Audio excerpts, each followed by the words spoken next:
Hello students, आप सभी का मेरे इस YouTube channel value for time में स्वागत है। आज से पहले कंटिन्यूअस फंक्शन में हमने कंटिन्यूअस फंक्शन क्या होता है उसको हमने डिस्कस किया फर्स्ट लेक्चर में। सेकंड लेक्चर में हमने डिसकंटिन्यूअस फंक्शंस के बारे में डिस्कस किया।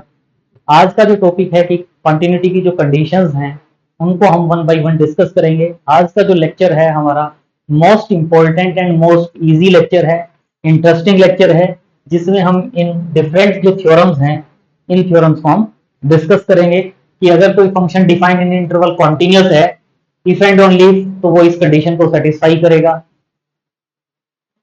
अगर कोई फंक्शन एफ कॉन्टिन्यूअस है तो जो मॉडुलस फंक्शन होगा मॉड ऑफ एफ वो भी कॉन्टिन्यूअस होगा। और जो कंपोजिशन मैपिंग आपको पता है composite of two continuous function is continuous, इस रिजल्ट को प्रूव करेंगे। और इसके बाद हमारे पास कुछ रिजल्ट्स होंगे। Algebra of continuous function, simple algebra से क्या मतलब है कि अगर टू फंक्शंस कॉन्टिन्यूअस है तो उनका सम भी कॉन्टिन्यूअस होगा, डिफरेंस भी कॉन्टिन्यूअस होगा। किसी स्केलर सी से मल्टीप्लाई कर दें तो भी कॉन्टिन्यूअस होगा। टू कॉन्टिन्यूअस फंक्शंस का प्रोडक्ट अगर लेते हैं, product of two continuous function is continuous. अगर उनको डिवाइड करते हैं f upon g, f upon g अगर उनको डिवाइड करते हैं एफ अपॉन जी तो वो फंक्शन भी कॉन्टिन्यूअस होगा, लेकिन प्रोवाइडेड जो जी हम ले रहे हैं उसके लिए क्या करें कि जिस पॉइंट पर हम फंक्शन कॉन्टिन्यूअस करें उस पॉइंट पर जी ऑफ ए जो होगा वैल्यू वो क्या होनी चाहिए, नॉन जीरो। तो इनको हम वन बाय वन डिस्कस करेंगे और इनसे रिलेटेड कुछ एग्जांपल्स भी होंगे, इंपॉर्टेंट एग्जांपल्स, उनको हम डिस्कस करेंगे। बड़ा इंटरेस्टिंग टॉपिक है आज का, बड़ा इजी टॉपिक है। जो हम आज ये जो थ्योरम कर रहे हैं इस थ्योरम का हायर क्लासेस में भी काफी इसका यूज आता है। और इसका जो सॉल्यूशन आप देखेंगे वेरी इजी सॉल्यूशन होगा, मजा आ जाएगा सॉल्यूशन करके। देखें क्या कहा गया है इसमें। A function f defined on a closed interval on an interval I is continuous. कोई भी इंटरवल की बात कर रहे हैं, f function defined on an interval I is continuous at a point a, क्योंकि ए पॉइंट की बात कर रहे हैं हम, केवल इसमें एक पॉइंट की बात कर रहे हैं। A belongs to I if and only if. If and only if का मतलब क्या होता है कि कन्वर्स पार्ट भी ट्रू होता है। If and only if every sequence x n which converges to a the sequence f of x n converges to f of a. यानी अगर x n sequence x n sequence a पर कन्वर्ज करेगी तो जो एफ ऑफ एक्सएन सीक्वेंस होगी, f of x n sequence वो किस पर कन्वर्ज करेगी, एफ ऑफ ए पर। ए जो पॉइंट है वो हमारे पास कॉन्टिन्यूटी का पॉइंट है। अगर किसी कॉन्टिन्यूटी के पॉइंट पर कोई सीक्वेंस कन्वर्ज करती है तो जो सीक्वेंस ऑफ फंक्शंस बनेगी f of x n, f of x one, f of x two, f of x three, वो जो सीक्वेंस होगी वो भी किस पर कन्वर्ज करेगी, एफ ऑफ ए पर। ये प्रूव करना चाहते हैं तो इसके लिए जो sequence x n converges to a, sequence x n converges to a, इसका मीनिंग भी हमें पता होना चाहिए। इसका मतलब क्या होता है कि अगर हम limit n tends to infinity x n solve करेंगे, limit n tends to infinity x n solve करेंगे तो वो वाली वैल्यू मेरे पास ए के इक्वल आएगी। ये तो हम सिंपल डेफिनेशन की फॉर्म में कह देते हैं। अगर हम एप्सिलॉन की फॉर्म में कहना चाहें, एप्सिलॉन डेफिनेशन की फॉर्म में, तो एक्सएन और ए का डिफरेंस जितना स्मॉल चाहें, mod x n minus a is less than epsilon for all n greater than और इक्वल टू एम। एक पॉजिटिव इंटीजर एम ऐसा एग्जिस्ट करे कि for all n greater than और इक्वल टू एम के लिए मॉड एक्सएन माइनस ए जो है वो क्या रहे, लेस देन एप्सिलॉन। तो हम कहते हैं सीक्वेंस एक्सएन कन्वर्जेस टू ए। ध्यान रहे यहाँ हम जब पहले जो बात करते थे तो इन दोनों का डिफरेंस लेस देन एप्सिलॉन, और यहाँ जो डिफरेंस होता था यहाँ हमारे पास होता था limit x tends to a, x और ए फाइनाइट है दोनों, तो यहाँ हम लिख देते थे mod x minus a is less than delta, delta depending upon epsilon. लेकिन यहाँ क्या है, एन टेंड्स टू इंफिनिटी है, तो एन टेंड्स टू इंफिनिटी वाले पार्ट के लिए हमेशा इस टाइप से रिजल्ट बनता है for all n greater than और इक्वल टू एम, एम से बड़ी सभी वैल्यूज के लिए इस डिफरेंस को हम जितना कम से कम चाहें वो बना पाए। अगर किसी सीक्वेंस को कन्वर्जेंट कह रहे हैं, किसी भी पॉइंट पर अगर कोई सीक्वेंस कन्वर्जेंट है तो उसका मतलब क्या होता है कि ये जो पॉइंट है ए, यानी अगर मान लो एक्सएन एक सीक्वेंस है वो इस ए पॉइंट पर कन्वर्ज करती है, तो इसका मतलब क्या हुआ कि इस ए से स्लाइडलेस ए माइनस एप्सिलॉन, और ये जो ए प्लस एप्सिलॉन का ये जो इंटरवल बनेगा, अगर कोई सीक्वेंस ए पॉइंट पर कन्वर्ज करती है तो इसका मतलब क्या होता है, इस सीक्वेंस के इनफाइनाइट मैनी पॉइंट्स यहां होंगे। अगर कोई सीक्वेंस एक्सएन ए पर कन्वर्ज करती है तो इसका मतलब क्या हुआ कि उस सीक्वेंस के फाइनाइट नंबर ऑफ पॉइंट्स को छोड़ दो, रिमेनिंग जो पॉइंट्स होंगे उनका ए से अगर डिफरेंस फाइंड आउट करेंगे तो वो हाउएवर स्मॉल इट में बी, मतलब कन्वर्जेस, तो उस पॉइंट के नजदीक, बिल्कुल नजदीक जाएगी वो सीक्वेंस तो उस पॉइंट को हम क्या कहते हैं, sequence a n converges to a. तो ये वाला पार्ट होता है हमारे पास। तो इसको हम प्रूव करेंगे। अगर हम कॉन्टिन्यूअस लेकर चल रहे हैं तो इस रिजल्ट को प्रूव करेंगे, और इस रिजल्ट को लेकर चलेंगे तो फंक्शन को कॉन्टिन्यूअस प्रूव करेंगे, इफ एंड ओनली के केस में। तो पहले कह रहे हैं condition is necessary. Condition is necessary का मतलब क्या है कि अगर फंक्शन कॉन्टिन्यूअस गिवन है, अगर कोई फंक्शन कॉन्टिन्यूअस गिवन है at point x is equal to a, और साथ में एक सीक्वेंस एक्शन है कन्वर्जेस टू ए, या तो ये लिख देते हैं sequence x n converges to a, या हम इस तरीके से लिख देते हैं, इसका मतलब भी क्या होगा, sequence x n converges to a, या अगर लिख देते हैं limit n tends to infinity x n is equal to a. जो हमारी रिक्वायरमेंट होती है उसके अकॉर्डिंग हम लिख के चलते हैं। सीक्वेंस एक्शन कन्वर्जेस टू ए, इसको लेकर चल रहे हैं, ए पॉइंट पर फंक्शन कॉन्टिन्यूअस और एक्शन सीक्वेंस कन्वर्जेस टू ए, ये लेकर चल रहे हैं। अब हम क्या प्रूव करना चाहेंगे, टू प्रूव कि जो sequence f of x n होगी वो कन्वर्जेस टू क्या होगी, f of a. Sequence f of x n जो है वो किस पर कन्वर्ज होगी, एफ ऑफ ए पर, और ये हमने प्रूव करना है। इसका मतलब हमारे माइंड में होना चाहिए हमें क्या प्रूव करना है कि limit n tends to infinity f of x n अगर सॉल्व करेंगे तो वो एफ ऑफ ए के इक्वल आएगा। हमें स्टार्टिंग में पता भी होना चाहिए कि हमें प्रूव क्या करना है। हमें प्रूव करना है कि sequence f of x n जो सीक्वेंस है वो एफ ऑफ ए पर कन्वर्ज करेगी। इसका मतलब हमें क्या प्रूव करना है, limit n tends to infinity f of x n is equal to f of a. ये प्रूव करें या इस फॉर्म में प्रूव करें, क्या एफ ऑफ एक्स एन और एफ ऑफ ए का difference, f of x n और एफ ऑफ ए का difference however small it may be, लेकिन for all n greater than और इक्वल टू एम के लिए ये हम प्रूव करना चाहेंगे। तो वेरी इजी रिजल्ट है। तो हमारे पास फंक्शन क्या गिवन है, कॉन्टिन्यूअस। तो continuity at x is equal to a का मतलब क्या होता है, फर्स्ट लेक्चर में हमने डिस्कस किया था कि continuity at x is equal to का ए का क्या मतलब है कि ए की नेबरहुड में फंक्शन डिफाइंड होगा given epsilon greater than 0 however small it may be, there exist delta greater than 0 such that mod f of x minus f of a, f of x और f of a का difference जितना कम से कम चाहे उतना बना सकते हैं। mod of f of x minus f of a is less than epsilon whenever mod x minus a is less than delta, and this is our equation number 1। Delta है ये, तो this is our equation number 1। अब हमारे पास क्या given है, sequence x n converges to a. Sequence x n converges to a के लिए हम ये वाला रिजल्ट यूज कर सकते हैं, क्योंकि हमारे पास यहाँ क्या है, x माइनस ए है, तो इसी वे में क्या लिख सकते हैं, x माइनस ए के लिए ये वाला रिजल्ट यूज करेंगे। Sequence x n converges to a, इसका मतलब क्या होगा, there exist a positive number m such that कि mod of xn minus a is less than epsilon भी लिख सकते थे, यहां हमने क्या लिख लिया, डेल्टा फॉर ऑल डेल्टा है ये, for all n greater than और इक्वल टू m। ये हमारी सेकंड इक्वेशन आ गई। अब ये देखो हम क्या करें, ये x माइनस ए है, अब ये इस x के प्लेस पर मैं ये xn भी लिख सकता हूं, क्योंकि x इसमें यहां मैं वो सभी x लिख सकता हूं जिसके लिए x माइनस ए का मोड लेस देन डेल्टा हो। तो mode xn minus a less than delta है, तो from equation 1 and 2, from equation 1 and 2 इसमें जहां जहां x है उसको मैं किससे रिप्लेस कर सकता हूं, xn से। तो क्या आ जाएगा मेरे पास, mod f of xn, mod f of xn minus f of a is less than epsilon for all mod xn minus a less than delta कहते हैं, या इसके बाद क्या कह सकते हैं, for all n greater than और इक्वल टू m। यानी इन दोनों इक्वेशंस को कंबाइन करके क्या लिख सकते हो आप, mod f of xn minus f of a is less than epsilon for all n greater than और इक्वल टू m। और इसका मतलब क्या हुआ कि जो सीक्वेंस f ऑफ xn है this converges to f of a, और यही हम प्रूव करना चाहते थे कि सीक्वेंस f ऑफ xn जो होगी वो converges to f of a होगी। सो कंडीशन इज नेसेसरी, यानी हम फंक्शन को कॉन्टिन्यूअस लेकर चले और xn sequence converges to a लेकर चले, तो हमने प्रूव किया f of xn sequence f of a पर कन्वर्ज करेगी। कन्वर्स पार्ट में हमें क्या प्रूव करना होगा, हम ये लेकर चलेंगे xn सीक्वेंस a पर कन्वर्ज करती है, f of xn sequence converges to f of a है। इन दोनों रिजल्ट को लेकर चलेंगे और प्रूव करना चाहेंगे कि function is continuous at a point x is equal to a, ताकि हम क्या कहते हैं, कन्वर्स पार्ट भी ट्रू है, कंडीशन इज सफिशिएंट। तो ये देखें वही condition is sufficient, condition is sufficient के लिए क्या लेकर चल रहे हैं, sequence xn converges to a and sequence f of xn converges to f of a, ये लेकर चल रहे हैं।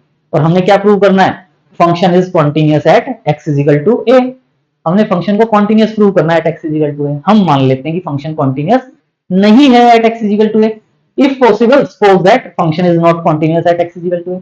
अगर फंक्शन कॉन्टिन्यूअस नहीं है at x is equal to a तो कॉन्टिन्यूटी की डेफिनेशन को सेटिस्फाई नहीं करेगा। तो क्या करेंगे, for some epsilon greater than zero and delta greater than zero depending upon epsilon होता है, there exist at least one x such that कि mod f of x minus f of a greater than और equal to epsilon होगा whenever mod x minus a is less than delta. यानी इस interval में कम से कम एक पॉइंट ऐसा जरूर होगा जहां ये वाली कंडीशन सेटिस्फाई होगी, या ये कह दो कि इस इंटरवल में एक पॉइंट ऐसा होगा जहां mod f of x minus f of A less than epsilon नहीं होगा, क्योंकि अगर लेस देन एप्सिलॉन हो जाएगा तो फंक्शन कॉन्टिन्यूअस हो जाएगा at point x is equal to a. लेकिन हम कह रहे हैं कि function at x is equal to a continuous नहीं है, कॉन्टिन्यूअस होता तो लेस देन एप्सिलॉन होता, कॉन्टिन्यूअस नहीं है तो लेस देन एप्सिलॉन नहीं होगा, और लेस देन एप्सिलॉन नहीं होगा तो इसका मतलब क्या होगा, ग्रेटर देन और इक्वल टू एप्सिलॉन होगा। तो इसमें अगर हम डेल्टा को 1 अपॉन एन लेते हैं, डेल्टा को 1 अपॉन एन, वैसे तो चाहे तो डेल्टा टेंडिंग टू जीरो भी कह सकते थे, या हम क्या करते हैं डेल्टा को 1 अपॉन एन ले लें, तो there exist for each positive integer n, x को किससे रिप्लेस कर देंगे एक्सएन से, for each positive integer n there is a point xn.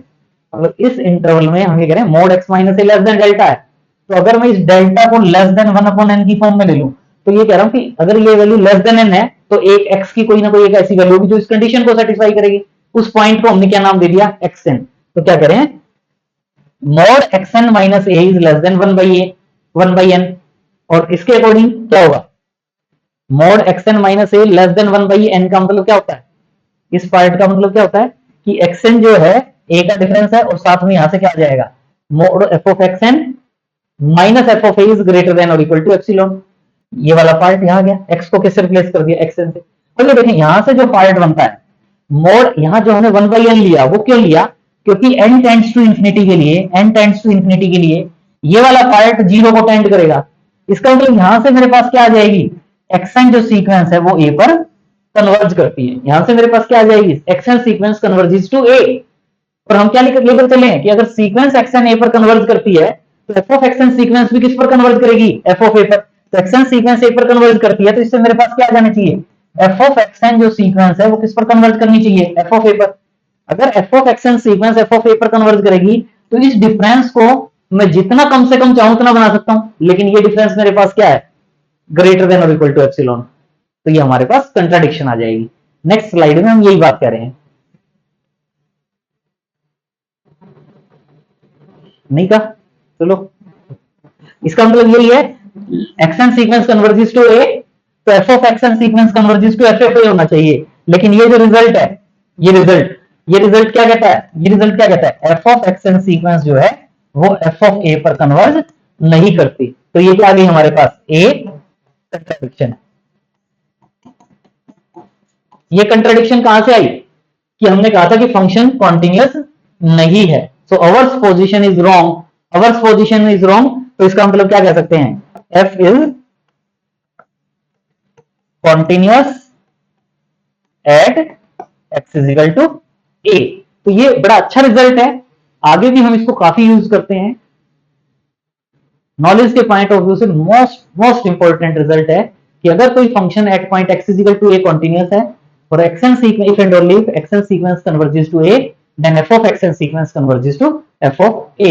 very important result, most important result. next जो result है देखें क्या कह रहे हैं, if function f is continuous at a then mod f जो function होगा मॉडुलस फंक्शन वो भी क्या होगा continuous at x is equal to a. very easy result है।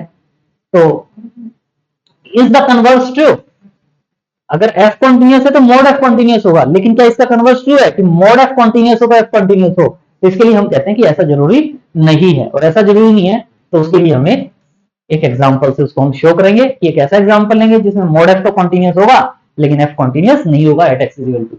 तो पहले सपोज कर लेते हैं function f is continuous at x is equal to a, function f is continuous at x is equal to a. तो इसका मतलब क्या होता है, जो भी हमने लास्ट रिजल्ट किया इसका क्या मीनिंग है कि एक्सएन सीक्वेंस अगर ए पर कन्वर्ज करती है तो जो एक्सएन सीक्वेंस ए पर कन्वर्ज करती है तो इसका मतलब क्या होता है, एफ ऑफ एक्सएन जो सीक्वेंस होगी वो कन्वर्जेस टू एफ ऑफ ए होगी, यानी एक्सएन सीक्वेंस ए पर कन्वर्ज करती है। इसका मतलब क्या होता है, limit n tends to infinity x n is equal to a, तो एफ ऑफ एक्सएन सीक्वेंस किस पर कन्वर्ज करेगी, एफ ऑफ ए पर। इसका मतलब क्या होगा, इसका मतलब क्या होगा, limit n tends to infinity f of x n is equal to क्या होगा, एफ ऑफ ए।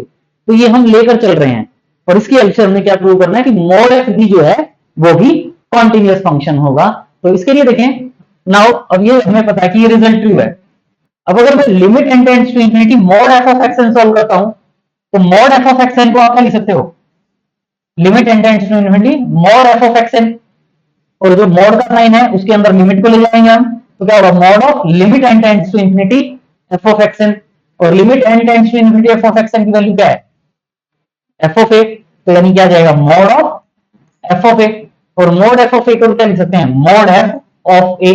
यानी यहां से आप देख रहे हो, इसका मतलब यहां हमारे पास एक्सएन सीक्वेंस ए पर कन्वर्ज करती है, तो मॉड एफ जो सीक्वेंस होगी, मॉड एफ ऑफ एक्सएन जो सीक्वेंस होगी वो हमारे पास किस पर कन्वर्ज करेगी, मॉड एफ ऑफ ए पर। इसका मतलब मॉड एफ जो फंक्शन है, मॉड एफ जो फंक्शन है वो हमारा क्या हो जाएगा, कॉन्टिन्यूअस।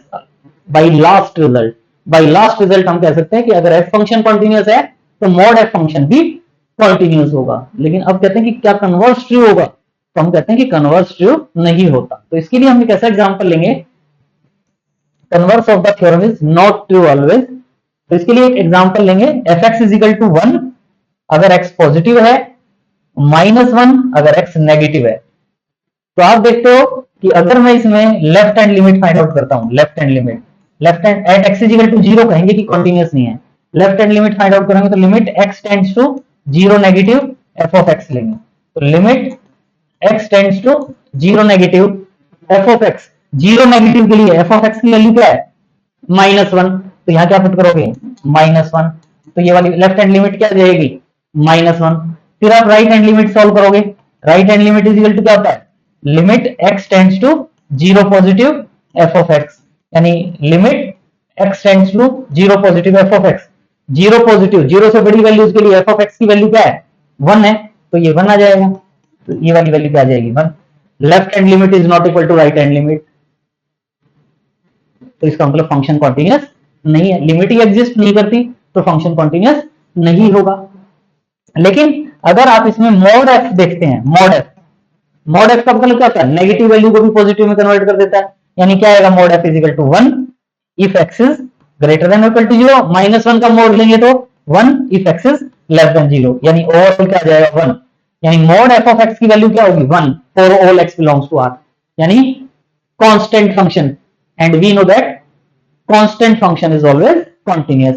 यानी मॉड एफ जो फंक्शन है वो तो at x is equal to 0 continuous है, लेकिन जो limit x tends to 0 f of x है वो एग्जिस्ट नहीं करती, इसका मतलब फंक्शन कॉन्टिन्यूअस नहीं, यानी कन्वर्स पार्ट ट्रू नहीं है कि फंक्शन का मॉडुलस तो कॉन्टिन्यूअस है, mod f is continuous but F need not be continuous. तो बड़ा अच्छा एग्जांपल है, इजीली हम इसको कर सकते हैं। नेक्स्ट थ्योरम,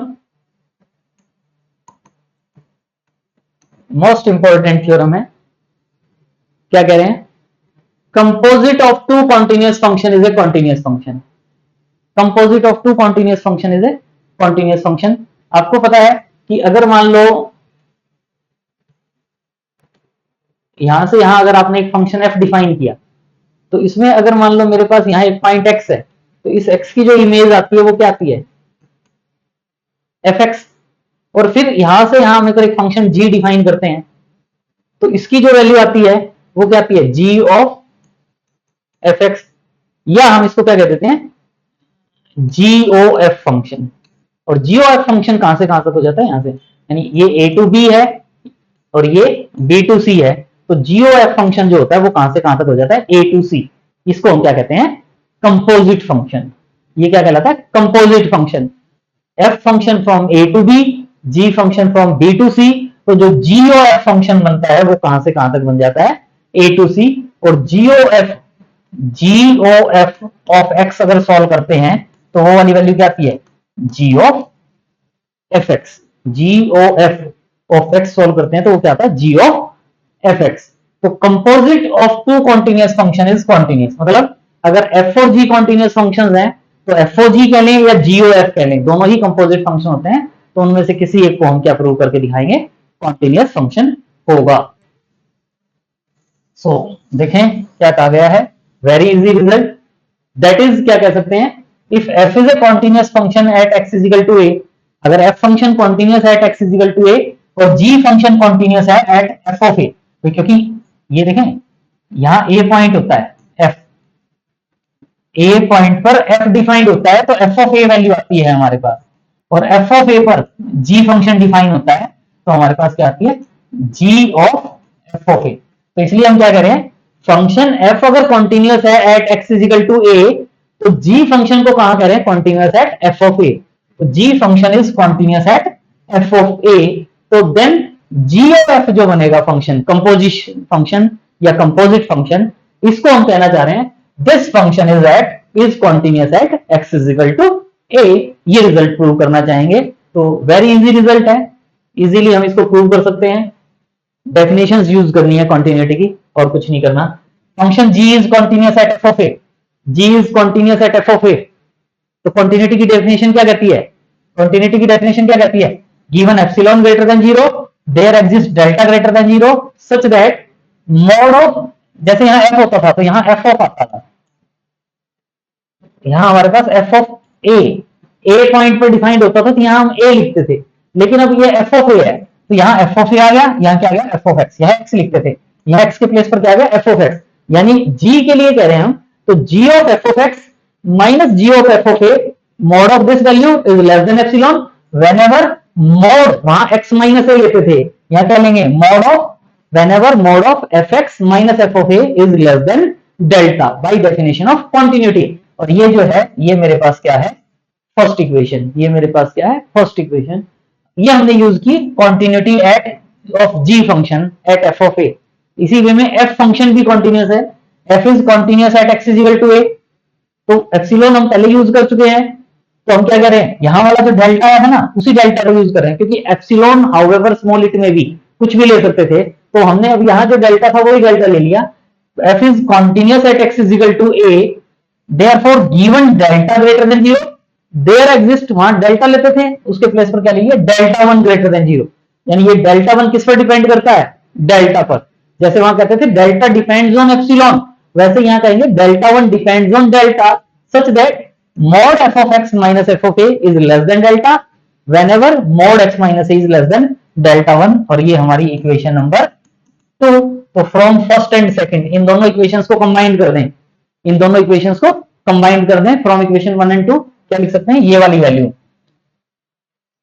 फिर ये और ये सेम है तो ये वाला पार्ट लिख सकते हैं from equation 1 and 2, from these two equations इनको कंबाइन करके क्या लिख सकते हैं g of f of x minus g of f of a is less than epsilon whenever mod x minus a is less than delta 1, delta 1 से कोई फर्क नहीं पड़ता, और ये g of f of x का मतलब क्या है g of f of a is less than epsilon whenever mod x minus a is less than delta। और कॉन्टिन्यूटी की डेफिनेशन क्या कहती है, ये जो g of f फंक्शन है this is continuous at x is equal to a, यही हम रिजल्ट प्रूव करना चाहते थे कि this function is continuous at x is equal to a, very easy result. इससे रिलेटेड क्वेश्चन है हमारे पास, अच्छा क्वेश्चन है, सिंपल क्वेश्चन है, show that the function f of x is equal to x cos 1 upon x, x is not equal to 0, अगर x non zero है तो fx की वैल्यू क्या होगी x cos 1 upon x, और अगर x की वैल्यू 0 है तो f of x की वैल्यू क्या होगी 0, is continuous for every real x, इसको हमने every real values of x के लिए कॉन्टिन्यूअस प्रूव करना है, जीरो के लिए तो हम इजीली प्रूव कर सकते हैं, जीरो के लिए इजीली प्रूव कर सकते हैं। तो देखें जीरो के लिए क्या करें, to discuss continuity at x is equal to 0, zero के लिए क्या करें mod f of x minus f of 0, भाई एट 0 चेक करना है तो mod f of x minus f of 0 is less than epsilon whenever mod x minus 0 is less than delta. अगर ये प्रूव कर देते हैं तो हम क्या कह पाएंगे function is continuous at x is equal to 0, तो वही mod f of x minus f of 0, f of x की value x cos 1 upon x minus 0, और इसको mod x mod cos x mod cos theta वो हमेशा क्या होता है लेस देन और इक्वल टू 1, तो इसको किससे रिप्लेस कर सकते हैं लेस देन और इक्वल टू 1 से, और अगर मान लो इसको मैं लेस देन एप्सिलॉन ले लूं तो क्या आ जाएगा now let epsilon greater than 0, क्या हो जाएगा ये mod f of x minus f of 0 is less than epsilon whenever mod x is less than epsilon. ये हमने कॉन्टिन्यूटी की डेफिनेशन लिखी, कॉन्टिन्यूटी की डेफिनेशन यही होती है, कॉन्टिन्यूटी की डेफिनेशन। तो ये क्या आ गया, mod f of x minus f of zero is less than epsilon when ever mod x minus zero is delta. क्योंकि यहां हमने वैसे एप्सिलॉन लिखना था, एप्सिलॉन को क्या लिख दिया, डेल्टा। टू एप्सिलॉन आता तो भी डेल्टा लिख देते, रूट एप्सिलॉन आता तो भी डेल्टा लिख देते। तो mod f of x minus f of 0 is less than epsilon whenever mod x minus 0 is less than delta। इसका मतलब क्या होता है, function is continuous at x is equal to 0। और यही हम प्रूव करना चाहते थे कि जो फंक्शन होगा वो at x is equal to 0 continuous होगा। लेकिन हमने यहां प्रूव करना है for every real number, for every real के लिए प्रूव करना है। तो इसके लिए हम देखें कैसे करेंगे। जीरो के लिए तो प्रूव कर दिया हमने, हम ले लेते हैं x is not equal to 0। So gx को हमने क्या डिफाइन कर लिया, 1 अपॉन एक्स। gx को हमने क्या डिफाइन कर लिया, 1 अपॉन एक्स। जीरो के लिए पहले इसलिए प्रूव किया, अदरवाइज सीधा ये भी कर सकते थे, क्योंकि 1 अपॉन एक्स में डिनोमिनेटर में जीरो नहीं हो सकता। तो इसलिए अब हम क्या करें, for x is not equal to zero. Direct ये पार्ट नहीं कर सकते कि यही कर देते हैं जी कंप्लीट हो जाएगा। पहले हमें x is equal to zero के लिए प्रूव करना है, क्योंकि ये वाला पार्ट हम नॉन जीरो के लिए ही कर सकते हैं, क्योंकि यहां हमारे पास 1 अपॉन एक्स है। तो gx इज इक्वल टू क्या कह दिया, 1 upon x, x is not equal to zero. gx 1 upon x continuous function है, हमें पता है, चाहे तो प्रूव कर सकते हैं। इसी वे में hx is equal to cos x, hx is equal to cos x, और cos x भी कॉन्टिन्यूअस फंक्शन होता है। और हमें पता है कि अगर टू फंक्शन कॉन्टिन्यूअस है, तो अभी हमने लास्ट थ्योरम की है कि composition of two continuous function is continuous. तो इसका मतलब एच ओ जी एक्स अगर सॉल्व करते हो, तो एच ओ जी एक्स का मतलब क्या हुआ, h of g x. G x की वैल्यू क्या है, 1 अपॉन एक्स, यानी h of 1 upon x. H x क्या था, एच एक्स cos x। तो एच ऑफ 1 अपॉन एक्स क्या हो जाएगा, एक्स के प्लेस पर 1 अपॉन एक्स लिख देते हैं, cos 1 अपॉन एक्स। तो इसका मतलब cos 1 अपॉन एक्स भी क्या हो गया, कॉन्टिन्यूअस फंक्शन। लेकिन किसके लिए, x is not equal to zero के लिए। cos 1 upon x continuous function है, 1 अपॉन एक्स भी, ये वाली बात यही लिखी, gx and hx continuous function है for all x not equal to zero के लिए। एंड लास्ट थ्योरम से हमें पता है there composite function h o g x, वो भी क्या होगा, continuous at for all x not equal to zero. और एच ओ जी का मतलब क्या बन गया, cos 1 अपॉन एक्स, यानी cos 1 अपॉन एक्स भी क्या होगा, continuous function except x is equal to zero, zero को छोड़कर।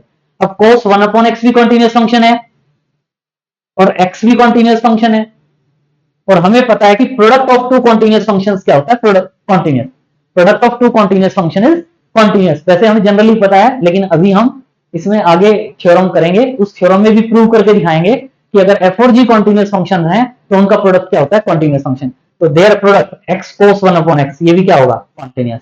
और यही हमने प्रूव करना था, f is continuous for x is not equal to zero. तो इसका मतलब फॉर बोथ केसेस, दोनों, पहले हमने x is equal to zero के लिए कॉन्टिन्यूअस प्रूव किया, अब नॉन जीरो के लिए प्रूव किया। इसका मतलब जो एक्स cos 1 अपॉन एक्स ये फंक्शन जो है, जो डिफाइंड है, दिस इज, ये जो फंक्शन हम डिफाइन किया f of x is equal to, ये अगर x not equal to zero है,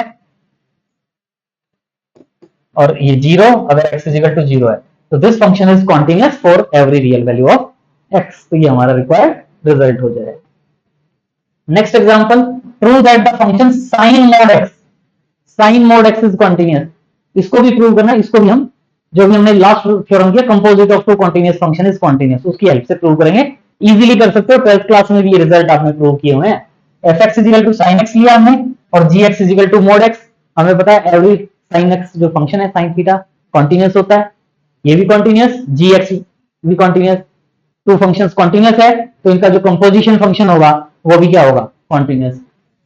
sin x is continuous for all real values of x, fx is continuous for all real values of x, mod x modulus function is continuous for all real values of x। तो gx function जो है वो भी क्या हो जाएगा, continuous। अगर हम f of gx find out करें, f of gx, तो f of gx का मतलब क्या होगा, f of gx, और gx की वैल्यू क्या है, mod x, यानी f of mod x, f of x क्या था, sin x। तो f of mod x क्या हो जाएगा, जहां जहां x है वहां mod x लिख देंगे, यानी sin mod x। तो ये भी क्या हो जाएगा, continuous function. f and g continuous है, तो देयर कंपोजिट फंक्शन यानी f of gx is equal to sin mod x, ये भी क्या होगा, कॉन्टिन्यूअस फॉर ऑल x। यही हम प्रूव करना चाहते थे। तो कंपोजिशन की हेल्प से हम इन दोनों रिजल्ट्स को प्रूव कर सकते हैं। नेक्स्ट जो रिजल्ट है वेरी इजी रिजल्ट है, इजीली अपने आप कर सकते हो। Algebra of continuous functions, algebra of continuous functions में क्या कह रहे हैं, let f and g defined on interval I, f and g are continuous at a belongs to I.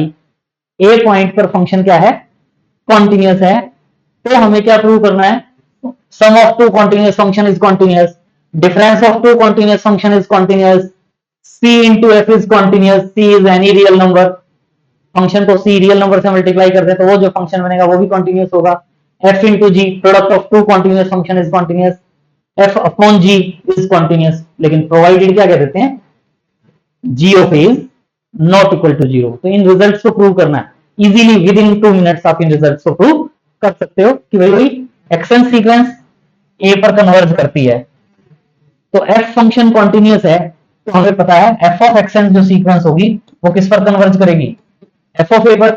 इसी वे में g फंक्शन भी कॉन्टिन्यूस है, तो आज जो हमने थ्योरम की थी उसके अकॉर्डिंग g ऑफ एक्शन जो सीक्वेंस होगी वो किस पर कन्वर्ज करेगी, g ऑफ a पर।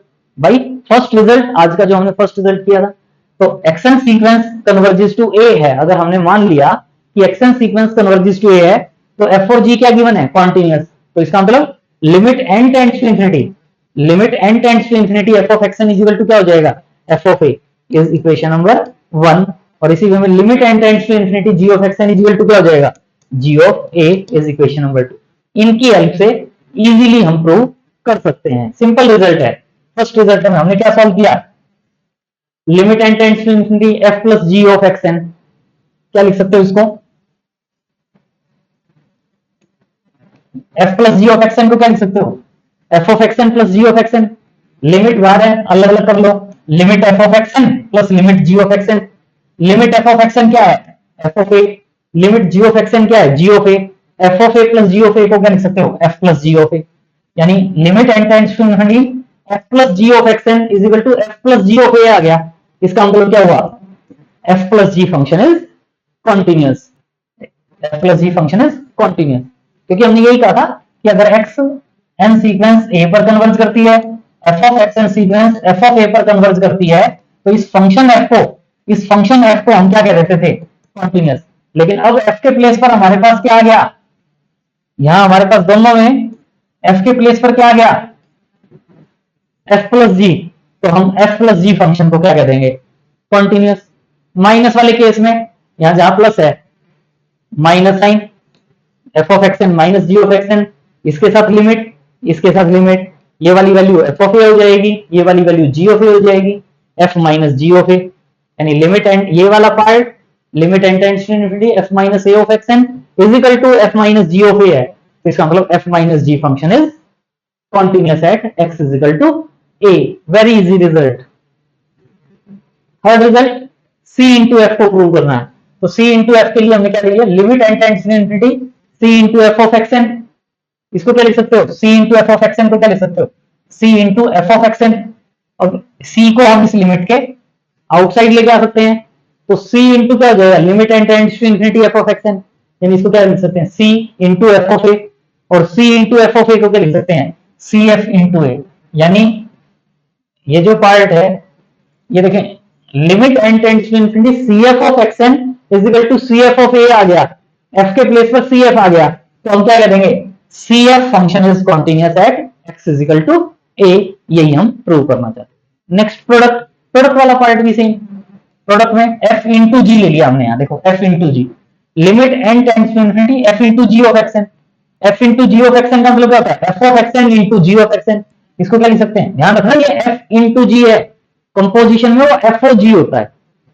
एफ जी ऑफ एक्सन, यानी इसको क्या लिख सकते हो, f of x n into g of x n, और इसको क्या कह सकते हो, limit n tends to infinity f of x n into limit n tends to infinity g of x n, यानी f of a g of a, f of a into g of a को f g of ए, देखिए दोनों में F G है, F के place पर F G है, तो अगर एफ होता तो एफ को कॉन्टिन्यूस कह देते, दोनों में यहाँ एफ जी है, तो हम क्या कह सकते हैं, f into g is continuous, यही हम प्रूव करना चाहते थे। फिफ्थ रिजल्ट क्या प्रूव करना चाहते हैं, अगर g ऑफ a की वैल्यू नॉट इक्वल टू 0 है तो f अपॉन g को क्या प्रूव करना चाहते हैं, कॉन्टिन्यूस फंक्शन, सेम वे में, तो वही g of a non zero है, g of a non zero है, तो हम एक ऐसे सीक्वेंस फाइंड आउट कर सकते हैं, there exist a positive integer m such that g of xn is not equal to zero for all n greater than और equal to m। g of a non zero है, तो हम एक ऐसी sequence find out कर सकते हैं कि उनकी जो वैल्यू होगी g ऑफ x वो क्या होगी, not equal to zero for all x, for all n greater than और इक्वल टू m। सो इसके बाद हम क्या कह सकते हैं, limit n tends to infinity f g of x n solve करें। यहां हमने f अपॉन जी ले लिया, इसको क्या लिख सकते हो, f of x n upon g of x n, limit n tends to infinity f of x n upon g of x n. Limit को सेपरेटली लिख लें, limit n tends to infinity f of x n, limit n tends to infinity g of x n. ये f of a, ये g of a, f of a upon g of a, यानी f upon g of a। इसका मतलब f upon g function is continuous at x is equal to a। ध्यान रखना, कई बार बच्चे इस पार्ट को इसी वे में कर देते हैं, ये वाला जो पार्ट है, ये वाली लाइन स्किप कर देते हैं, ये जो लाइन है इस लाइन को स्किप कर देते हैं, लेकिन ये लाइन लिखना मोस्ट इंपॉर्टेंट है, ये ध्यान रख लेना। जैसे और पार्ट्स में प्रूव किया है, इसमें नहीं किया हमने। इसमें हमने ऐसा क्यों किया है, क्योंकि ये नहीं कि सीधा देखो, अगर हम इसको नहीं लिखते, हम सीधा ये लिखते तो कह देते रिजल्ट प्रूव हो गया। लेकिन हमें साथ में यहाँ जो ये पार्ट होता है ना, ये वाला पार्ट डिनोमिनेटर में हमें ये पार्ट शो करना होता है, दिस इज नॉन जीरो।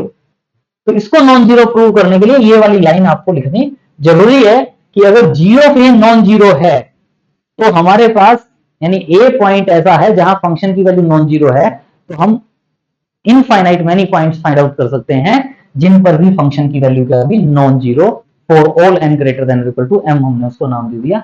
और इसके बाद हम इस रिजल्ट को क्या कह सकते हैं, f upon g function is continuous. तो ये पॉइंट ध्यान रखना है, ये वाला जल्दी जल्दी में क्या होता है, 4 पार्ट प्रूव करने के बाद हम सोचते हैं 5th पार्ट भी होगा, हो जाएगा सेम पैटर्न पे, लेकिन ये जो लाइनें लिखी गई हैं ये मोस्ट इंपॉर्टेंट है। कई बार एग्जाम में 2 मार्क्स का ये क्वेश्चन दिया जाता है और बच्चे जल्दी जल्दी में ये पार्ट करते हैं, तो उसको ठीक नहीं माना जाता, क्योंकि डिनोमिनेटर में जो वैल्यू लिखी जाती है उसको हम हमेशा ये शो करके दिखाते हैं कि वो वैल्यू नॉन जीरो है।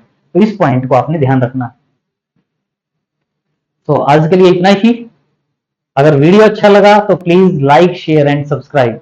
आई होप सब्सक्राइब आपने कर लिया होगा, अगर नहीं किया तो प्लीज सब्सक्राइब जरूर करें, ताकि आगे के जो लेक्चर्स होंगे उनकी आपको डायरेक्ट नोटिफिकेशन मिल जाएगी। बेल आइकन उस पर प्रेस करेंगे तो ऑल नोटिफिकेशन आपको मिलेंगे, ताकि आप नेक्स्ट जो वीडियोस हैं उनको आप विदाउट एनी डिस्टर्बेंस डायरेक्ट आपके पास पहुंचे, आप उनको देख पाएंगे। और अगर अच्छा लगा तो शेयर अपने फ्रेंड्स को, अपने रिलेटिव्स को शेयर जरूर करें और उनको भी सब्सक्राइब करने के लिए कहें। Thanks for watching, see you in next video.